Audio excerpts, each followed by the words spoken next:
Well, we are starting a brand new series today called Overcome. And what we're going to do is we're going to be going through Genesis and taking a look at the life of Joseph. Now, when I say Joseph, we sometimes get that confused. I don't mean Joseph, the earthly father of Jesus. I mean Joseph, who had the Technicolor Dreamcoat.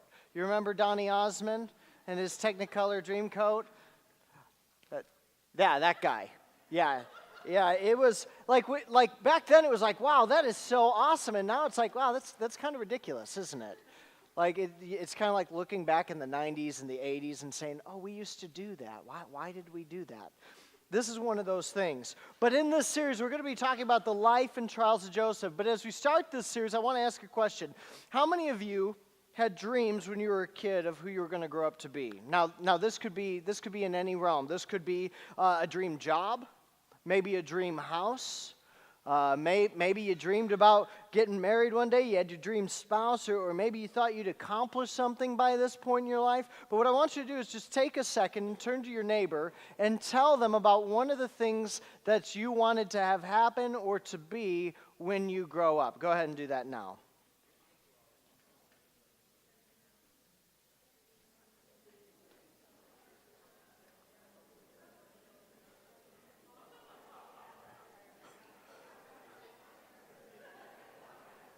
It's not a good sign when people are laughing at what you wanted to do.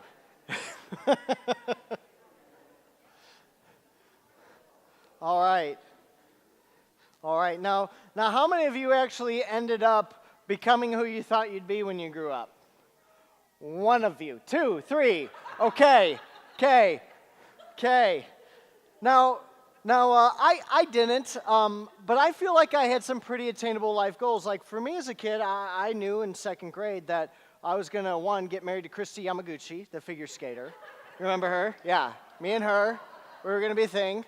I also knew I was going to live in Florida in Disney World because that's the happiest place on earth. And then 3, I always knew I was going to play basketball in the Chicago Bulls with Michael Jordan. So This was a real photo. This is not photoshopped at all. A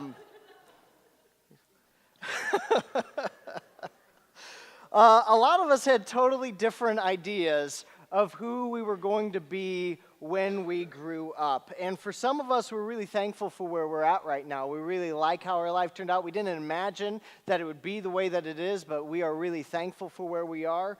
But for some of us, we're really struggling to accept where we're at. We're really trying to accept where life has taken us so far. Because for some of us, we're in broken relationships. As kids, it's like, oh yeah, I'm going to get married one day, it's going to be great. And what's Disney say, happily ever after, right? But the reality is a lot harder than what we thought of. Or maybe we dreamed of having kids one day, but we weren't ready to be a single parent. Or maybe we weren't ready to have a kid with disabilities. Or maybe we had dream jobs, but we got a degree in a field that we're not even working in. Or we're just struggling to put food on the table. Your life is not going the way you thought it should or would. And all of that is symptomatic maybe of a bigger struggle you're having. When all this stuff isn't going according to plan, when life isn't going the way that you thought it was supposed to, it kind of makes you wonder, where is God in all of this? Because if God is there and God loves me, doesn't He care about what I want? Doesn't He care about what I'm going through? Doesn't He have bigger plans for me than what I'm going through? Isn't there more that He can do for me? Because in some sense, we have often felt like the dreams that we have are dreams God has given us. You ever feel that way? That the dreams that you had must be from God. Doesn't God, why would I have this unless God gave this to me? Doesn't God have the same dreams for our lives as we do? And the short answer is no. No, He doesn't. but he does still have dreams for you. And during this series, we're going to wrestle with that tension that exists between God's dreams and our dreams and what's standing in the way of them happening. And we're going to follow the life of Joseph from his time in Israel to his time in Egypt, from his time as a cherished son to a slave to a prisoner. And we're going to try to wrap our minds around the way that God moves in our lives. Now, before we get into the story of Joseph, you need to know some of his family history, because a lot of Joseph's problems start because of his father, Jacob. Okay? I think the family mantra for his father, Jacob, could be, in case you don't think it could get worse, and you'll understand that in a minute. Jacob married 2 women at the same time, which, in case you don't understand this, is a bad idea. Okay? When the Bible tells you stories about people, not all of them are good, okay? It's, well, Jacob did it. Yeah, well, Jacob was an idiot, okay? Don't do that. It's descriptive, it's not prescriptive. Does that make sense? Now, to make matters worse, in case you think he couldn't have made that worse, the 2 women he married, Leah and Rachel, guess what? They were sisters. Yeah, brilliant. And to make matters worse, back then, the women thought that you had more value as a wife if you had more children than the other one. And so Leah and Rachel get into this birthing competition with each other, and it gets so intense that they actually, each of them offers one of their servants to Jacob to act as a surrogate mother, except guess what? They didn't have in vitro. So I'll let you see what, you know what I'm saying? Okay. And Jacob, like an idiot, goes for it. He goes for it. And in the end, he ends up with 12 sons who later on make up the heads of the 12 tribes of Israel. So there's already this wonderful Jerry Springer-like dynamic going on in this family. And to make matters worse, Jacob obviously loves Rachel the most, even though she produced for him the least amount of children. She only produced 2 children for him out of the 12. So it made that whole birthing competition they had and giving the extra women to him pointless.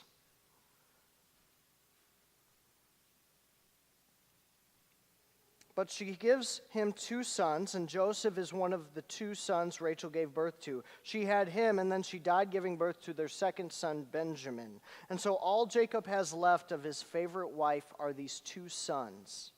So of the 12, Joseph and Benjamin are the favorites, but Joseph is Jacob's absolute favorite son because he's the eldest son of his favorite wife. And let's just have a moment of transparency here. As much as we would say differently, parents have favorite kids all the time. We love all of our kids, but there's one that tends to stand out. Now, I don't want you to think about your home, because obviously you as parents love all of your kids the same. There's nothing different about them. You never treat any of them special or differently from the others. You have the perfect home. Don't think about your kids in your home. Think about the home you grew up in. Was there a favorite there? Now, some of you are like, yes, it was my sister or my brother. And the rest of you are like, no, I don't think there was a favorite. And if that's you, you were the favorite. Okay? Don't act like you're better than that. You know full well that's a false humility. You're lying to yourself and everyone else. But in my house, it was my oldest sister Danielle for my dad and my other sister Jackie for my mom. And the way I dealt with that is I have the only grandkids in the family. So now I've taken that power back from them. And I am now the favorite because I have the grandkids. And so if they start having grandkids, well, it was a good run. But favorites happen. They shouldn't, but they do. There's just a realistic possibility that you're just going to click with one of your kids better than another. But as good parents, we will at least try to keep a sense of equality in the home, you know? Jacob didn't. Jacob didn't. He didn't even try to hide that Joseph was his favorite. And for a family that already had a lot of jealous tension amongst the mothers in the family, Jacob is just adding fuel to the fire to show how much he loves Joseph. And so that's the environment we find Joseph in. And so we're going to jump into our story. If you have your Bibles, it's going to be in Genesis chapter 37. If you don't have one, we have some in the back. And I believe it's on pages 34 and 35 of our ESVs back there. But I'm going to go ahead and read. This is Genesis 37, 2 through 9. These are the generations of Jacob. Joseph, being 17 years old, was pasturing the flock with his brothers. He was a boy with the sons of Bilhah and Zilpah, his father's wives, and Joseph brought a bad report of them to their father. Now Israel, that's Jacob, loved Joseph more than any of his other sons because he was his son of his old age, and he made him a new robe of many colors. But when his brothers saw that their father loved him more than all of his brothers, they hated him and could not speak peacefully to him. Now Joseph had a dream, and when he told it to his brothers, they hated him even more. Not very bright, Joseph. He said to them, "Hear this dream that I have dreamed. Behold, we were binding sheaves in the field, and behold, my sheaf arose and stood upright, and behold, your sheaves gathered around it and bowed down to my sheaf." His brothers said to him, "Are you indeed to reign over us, or are you indeed to reign over us, or are you indeed to rule over us?" So they hated him even more for his dreams and for his words. Then he dreamed another dream and told it to his brothers, and he also tells it to his father. But he says, "Behold, I have dreamed another dream. Behold, the sun and the moon and the 11 stars were bowing down to me." All right, so the story starts out with Joseph ratting out his brothers, okay? We don't know what they were doing. It obviously wasn't good, but Joseph gives a bad report to Jacob, and so there's already jealousy in the family, but what's Joseph adding to it now? Bad blood. You know, it's bad enough that Jacob's doing this with the wives, and Jacob's doing it to Joseph, but now Joseph's playing into it, right? He's given this bad report. And to top it off, Jacob, after the other sons get into a ton of trouble, he now gives Joseph this coat of many colors. Now, when we think of the coat again, we think about the Donny Osmond version of the coat. We think about this bright rainbow coat that's kind of stupid, but it wasn't anything like that. You got to remember, back then, they didn't have a bunch of dyes. Like, the reason purple clothes were so royal and expensive back then is because you had to murder a bunch of little snails for their blood and paint this cloth with it. That's why purple was so valuable, because it took so much time and all this animal life to make it. When you look at everyone else's clothes, they were like reds and browns, and not like pretty reds and browns. It's not like these bright colors like we have. It's kind of like dirty browns and reds, okay? The point isn't the colors. The point is how difficult it was to make a coat of many colors. Everyone pretty much wore one color from head to toe. And you maybe had a couple of coats because just normal clothes were so expensive and so rare and so hard to make. To make a coat of many colors took so much time. It was very difficult and a very expensive thing to make. No one had a coat like this back then. Which all of this only makes Joseph's brothers hate him more. They're already on the outs with Jacob, and Jacob is giving Joseph gifts. But to make matters worse, now God's getting into the mix of it, right? God's getting into the mix of it because he starts giving Joseph these two dreams. The first dream, as we saw, was the 12 sheaves of wheat. They all bowed down. It's Joseph's brothers bowing down to Joseph. And the second dream was just like it. The sun, the moon, and the 11 stars bowing down to Joseph. Okay? So now he's even showing that the dad, and remember, his mom is dead at this point, so this is Leah. This is his aunt, stepmom. It's weird. But he's saying that even they're bowing down to him.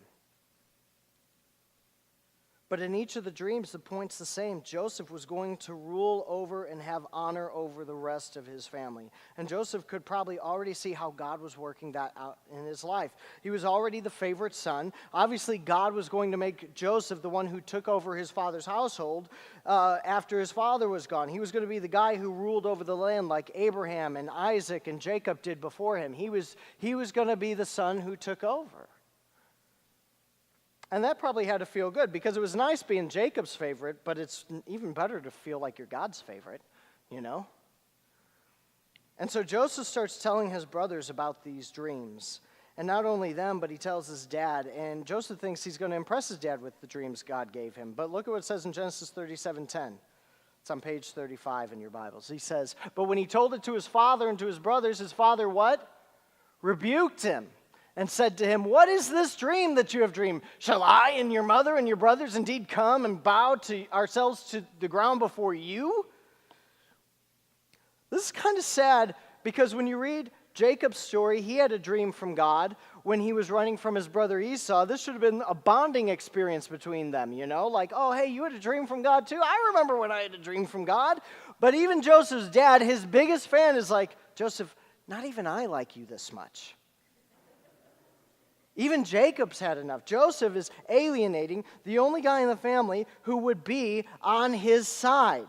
Not good. But this all happens, and at some point after this, it says in Genesis 37:12 that his brothers went to pasture their father's flock near Shechem. So they go out shepherding near Shechem. Now, and just to have some perspective, it says Jacob and his sons lived in Hebron, that's basically around Jerusalem. They go to Shechem, which is 48 miles away. That's a long walk, right? So they're about 50 miles away. It took about 2 days to travel that far without sheep, and a lot longer with them. So they go out to shepherd around Shechem, and they've been gone for a while, and Jacob calls Joseph and says in verse 13, he says, and Jacob said to Joseph, are not your brothers pasturing the flock at Shechem? Come, and I will send you to them. And he said to him, here I am. Okay, so he says, go check on your brothers. And there's two things here when Jacob is doing this to Joseph. One, it shows that Jacob still doesn't trust his other sons. It was bad the last time they were out shepherding. They've been out about 50 miles away. Like, how many of you don't let your kids go to, like, Dillon's by themselves? You know, like, we're like, whoa, hold on a second. Who you going with? And it's like, how far are you going to be? What time are you going to be home, right? He sends his son, and he's like, well, go 50 miles away and shepherd. But he's like, you know what, maybe that's not a good idea. I'm going to go send Joseph, check on him. So he doesn't trust those other sons. But two, this also shows Joseph has fallen out of grace with Jacob. Jacob could have sent any servant that distance to check on them. But he sends Joseph. Joseph, you say you're going to rule over me? Go take a hike. You used to be able to stay home. Go join your brothers in the field. And so Joseph takes this 50-mile journey to Shechem only to find his brothers aren't there. They actually went to Dothan, which was another 10 miles away, which is just what you want to find out after you've traveled 50. Which of course meant they weren't where they were supposed to be. So Joseph takes another trip to find them, and it says in verse 18 that as Joseph was going to them, they saw him from afar, and before he came near to them, they conspired against him to kill him. Okay, it says they saw Joseph coming a long way off. Why? Joseph is wearing his coat. Joseph is wearing his coat. No one else had a coat like that. That's like honking your car on the way in. This is Joseph going in there like he's Dennis Rodman, still flashing his great coat all the way there. It's not a good idea. And as they see the coat and they can see him approaching, it takes a long time when people are walking.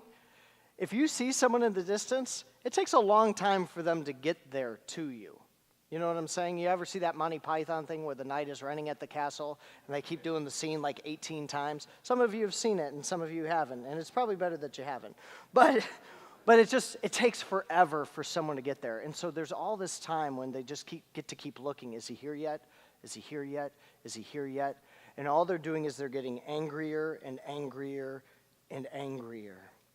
And all they could think about is the problems Joseph causes, how he's ratted them out before, how he's wearing his special coat, how he's daddy's favorite, how he's had these dreams, and now they're not where they're supposed to be again. What will Joseph say to their father now? How is that going to be taken? Maybe Joseph will get to take over the house in Jacob's place. And so the brothers think, let's get rid of him. So at first they think, let's kill him and let's throw Joseph's body in a pit and bring back the coat covered in blood and say an animal did it. But then one of the brothers, Reuben, said, that's too far. Let's just beat him and throw him in a pit. Like, that's nicer. I mean, it's better than murder. And so that's what they do. But the reason Reuben said that was he's trying to alleviate his brother's anger, but at the same time, he's also looking for an opportunity that when his brothers leave, that he could rescue Joseph out of the pit, is what we're told. But while Joseph's lying there beaten in this pit with nothing to eat or drink, the other brothers in Genesis 37, 25, 28 says they sat down to eat, and looking up, they saw a caravan of Ishmaelites coming from Gilead with their camels bearing gum, balm, and myrrh on their way to carry it down to Egypt. Then Judah said to his brothers, "What profit is it if we kill our brother and conceal his blood? Come, let's sell him to the Ishmaelites, and let not our hand be on him, for he is our brother, our own flesh." Like, you've heard of kids like pretending to sell their sister or something at places. They did it. And his brothers listened to him.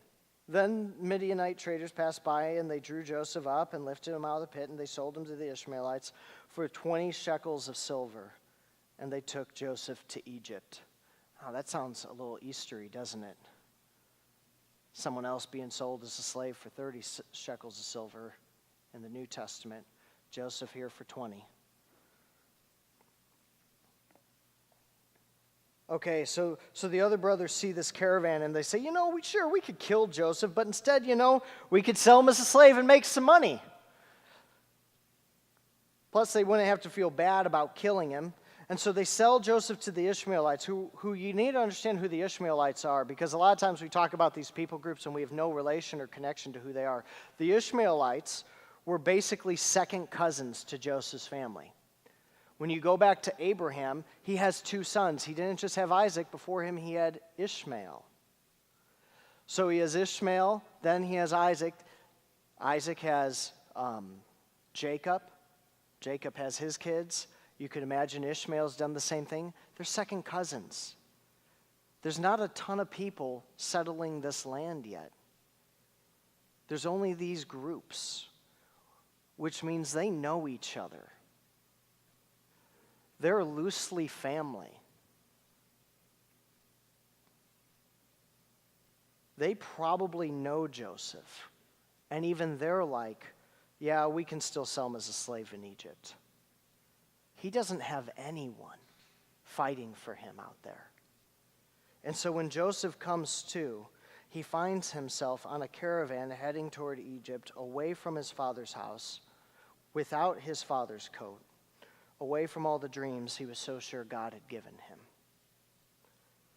Over the next couple weeks, we're going to look at what happens during Joseph's life. We're going to see him go from son to slave to prisoner, from Israel to Egypt.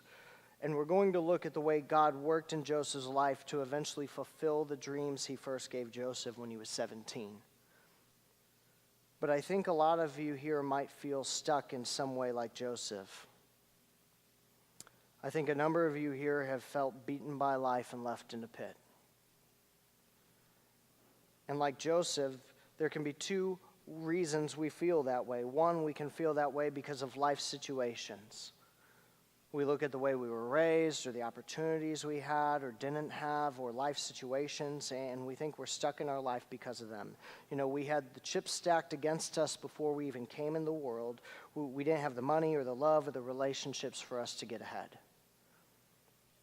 It wasn't Joseph's fault that Jacob married two women and slept with two others. It wasn't his fault Jacob spoiled him. It wasn't his fault what his brothers were doing and that they weren't doing what they were supposed to. How was he supposed to rule over his brothers in a situation like that?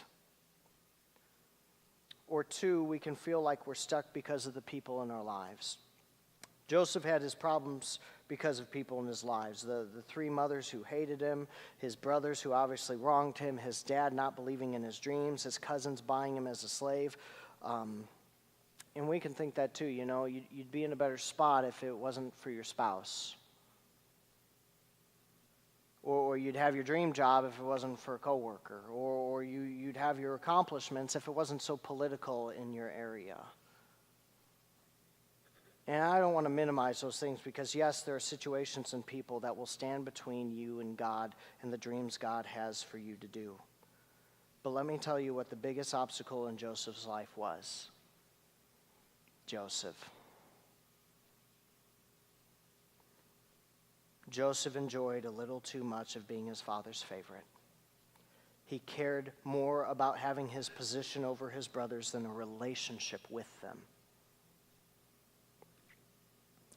So he'd give bad reports. He'd throw his coat in his brothers' and father's faces. He'd wear his coat on his way to check on his brothers.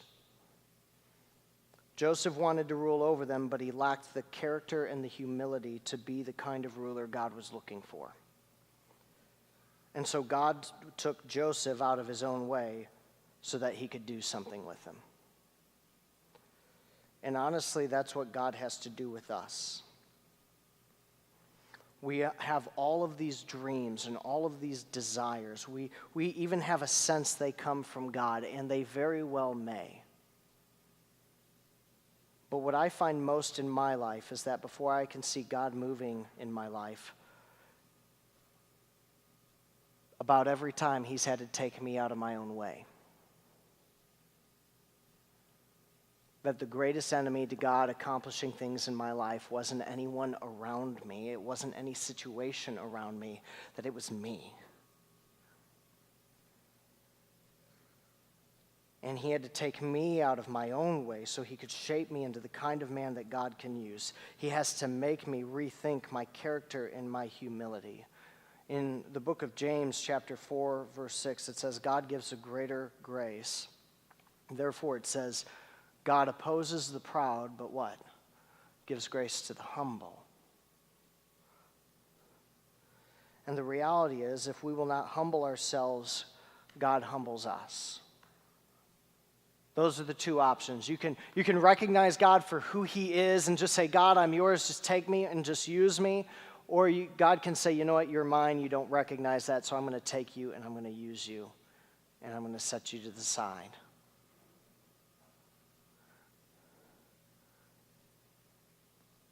And sometimes God has to break us of something in our lives to mature us into the people he can use. And what we'll often find is we're shaped by those moments, and we discover that God was breaking us out of our old dreams so he can use us for his dreams. And his dreams are always better. That's the thing you have to understand about your dreams and God's dreams. He dreams better than you do. Your dreams are too small. Now, what God may have to break us of may look different in each of your lives. It could be like Joseph, that he's got to break you of pride. It could be that he's got to break you of lust. Or maybe it's your attachment to money. That's one we don't like to talk about a lot because, money's a very private thing to people. But when Jesus tells the rich young ruler, go sell your possessions, give them to the poor, he's not just talking about the rich young ruler. Any one of us can have that same attachment. It doesn't matter how many zeros you have in your net worth. Any one of us can fit that description. But what it all comes down to in the end is idolatry. The biggest idol we have in our lives is ourselves. It's funny, there was a book written a while ago by Dale Carnegie called How to Win Friends and Influence People. And one of the things he talks about in that book is everyone's favorite word. Do you know what everyone's favorite word is? Their name. If I say your name, I'm going to have your attention. You'll be like, oh, crud, David's calling on me. But we love the sound of our own name. It's our favorite sound. It always gets our attention. I was helping out at a school thing the other day. They called for another David. I showed up. I knew it wasn't me, but, just in case. But we love that sound. But that's because our greatest idol is us. And until we recognize God as the first in our lives, we're going to fail to feel that fulfillment that can only be found in God. Because we're looking for God to fulfill our dreams instead of us being fulfilled in his. And we're going to be taking communion.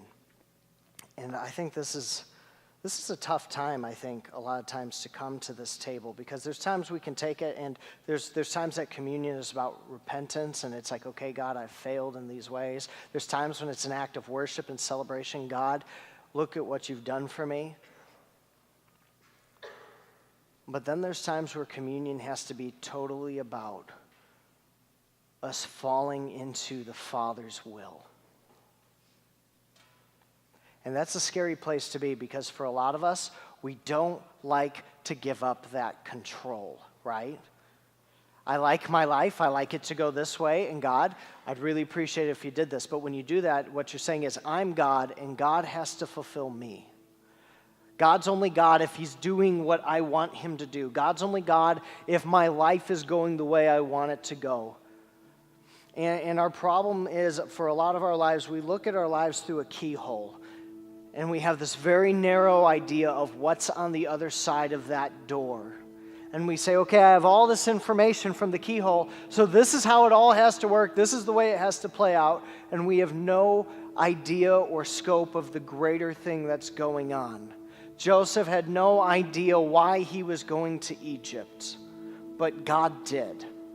Because God was the one who gave him those dreams. Joseph just made them too small.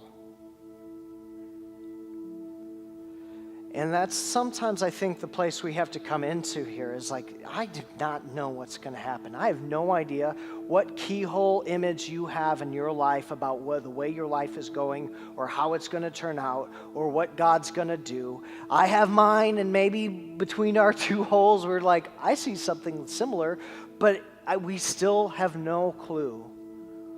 And this is a table we have to come to time and time again and just say, okay, God, I do not know what's on the other side of this door,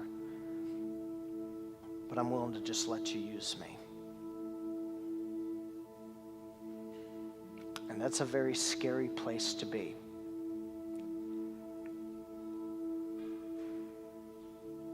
But man, if you could know the end of the story, you'd probably be okay with it.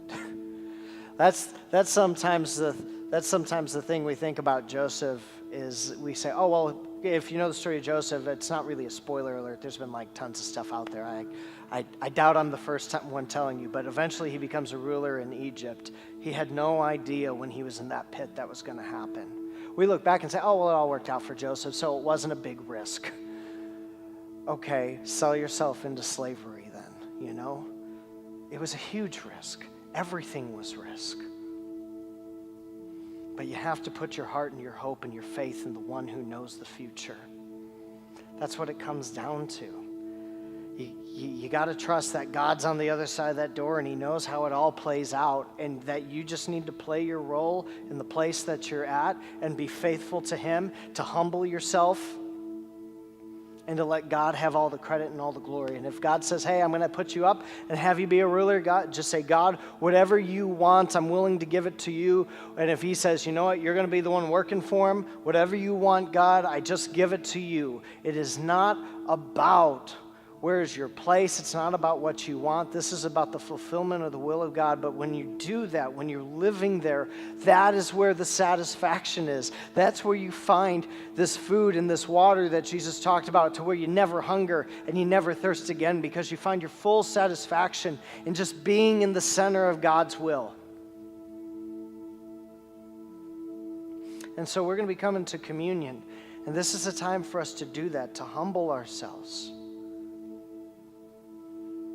And to seek Christ the way that Christ humbled himself for us, who he was sold for his 30 pieces of silver.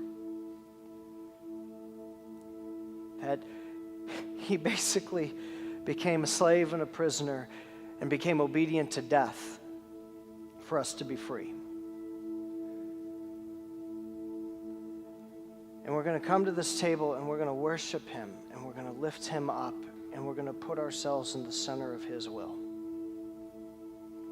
And I don't know where you're at today. I don't know what you struggle with. But man, we want to be in that struggle with you. Because the great thing about being in a church body is you are not in a pit alone. There's a lot of us down here. We just aren't looking up to see each other a lot of the times. You are not in a pit alone. You are here with brothers and sisters who have been where you are, who have their own struggles, who are all trying to see through their keyholes, but are all trying to find God. And if that's you this morning and you're struggling, please fill out a connection card. On the backside, you'll notice there's a prayer section. Please fill that out. We want to be praying with you and for you for the things you struggle with. If you're here today and this is your first time, thanks for coming. Please go ahead and fill that out and we'll have you put it in the offering. But if you're here today and you have not made a decision to follow Jesus, that is the most important thing you can do right now. Because all of us in our lives will find ourselves in the pits. But it's so much better to be down there with Jesus. And so if you want to know what it means to have a relationship with Jesus and to give your life to him and to follow him, we want to talk to you about that. We want to pray with you, and we want to lift you up to God today. And if that's a decision you want to make, then we're going to have you put your faith in Jesus, and then on a week coming soon, we're going to open the baptistry, and we're going to bury your hope in God. But whatever it is you're going through, we want you to come to the tables, to put your whole hope and your whole faith and your whole future in God. Eat and drink, drop off your offerings, drop off your connection cards, and then join us as we sing to Jesus. Father in heaven, you are good. You are good, you are good, you are good. And God, you are good even when we find ourselves in the pit.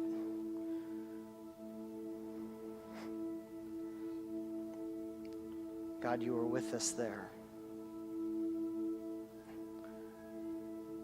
And God, we just lift ourselves up to you. And God, we just say, God, whatever you want, whatever you need, whatever you're calling us to, God, if it takes taking away our dreams to give us new dreams, God, do that today.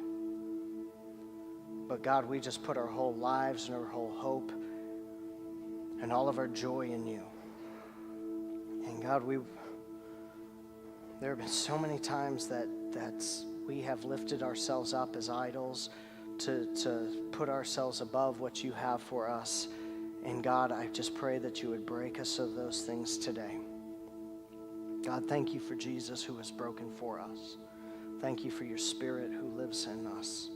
And in all these things I ask in Jesus' name, amen.